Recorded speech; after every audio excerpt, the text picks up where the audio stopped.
हाणे वरी चए थो शागिर्द ॿिए नंबर सवाल जी साबिती पाण कनि, पर मां तव्हांखे साबिती करे ॾींदुसि या न, मां तव्हांखे वीडियो ठाहे हल करे ॾींदुसि इहो सवाल।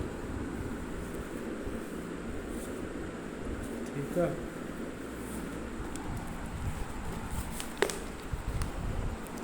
असां वटि आहे ॾिनल आहे किताब में ॾिनल आहे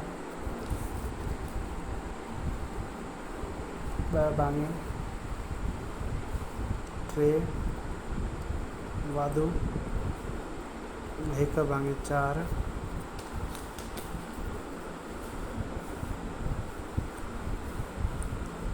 ब्रैकेट 1/2 बराबर आहे 2/3 ज़रबिया 1/2 वाधू 1/4 ज़रबिया 1/2। असां हाणे हल कंदासीं इन खे। ठीकु आहे। त पहिरें ब्रैकेट छॾाईंदासीं। ब्रैकेट छॾाइण लाइ पहिरें असां 4 ऐं 3 जो एलसीएम कढंदासीं। 4 खे 3 जो खोड़ नथो लॻे, त 4 खे वधाईंदासीं, 1 चौं 2 चौं 8, वरी कोन थो लॻे त असां छा कंदासीं, वरी वधाईंदासीं, 1 चौं 2 चौं 8, 3 चौं 12, 12 खे लॻे थो, असां एलसीएम पाईंदासीं 12 ब्रैकेट आहे ज़रबिया 1/2 बराबर जी निशानी, होॾे वरी ज़रब कंदासीं। पहिरियों असां ज़रब कंदासीं, अहिड़ो खोड़ो हुजे जो हेठियां अदद खे बि लॻे, मथियां अदद खे बि लॻे। ॿिको खोड़ो आहे हिन मथे अदद खे ऐं हिन हेठि अदद खे लॻे थो, हिन ॿिको खोड़ो हिन खे 1 दफ़ा, हिन खे 1 दफ़ा, ऐं हिन खे बि कोन थो लॻे, त हिन खे मथे वारे खे हेठियां वारे सां ज़रब कंदासीं। सही आहे। इन खे ज़रब कंदासीं हिन सां, 1 ॾूं 1 ॾेखां 1, 1 ट्रिक 3 वाधू जी निशानी आहे। इन खे ज़रब कंदासीं 1 ॾेखां 1, 2 चौं 8। सही आहे। हाणे हीअ असां एलसीएम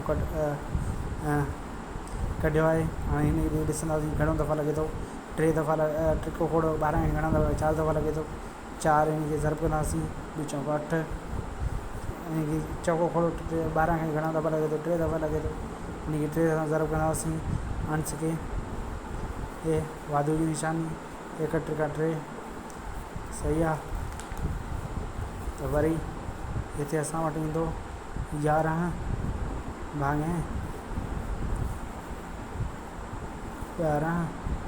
ज़रबिया 1/2 बराबर आहे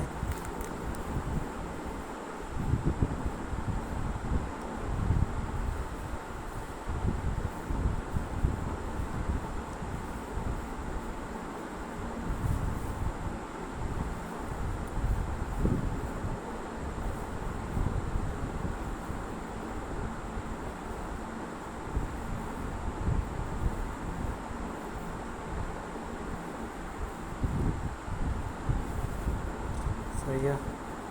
बराबर नथो थिए यार, अलाए छाजे करे, पर हिसाब ग़लति ॾिनल, मां तव्हांखे करे ॾियां थो। सही आहे। ये सिंधी मुंहुं जीअं मण तूं शागिर्दनि लाइ जेको हिसाब ॾिनो आहे उहो सही कोन्हे। 6 वारी किताब में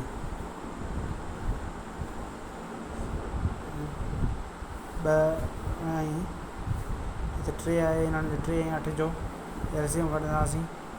ईअं थींदो 8 जो खोड़ो नथो लॻे, इन खे इन खे हणंदासीं, ईअं वधाईंदासीं 8 16 खे टिको खोड़ो 24 खे लॻे थो, 24 घणा दफ़ा लॻे थो, छॾींदासीं।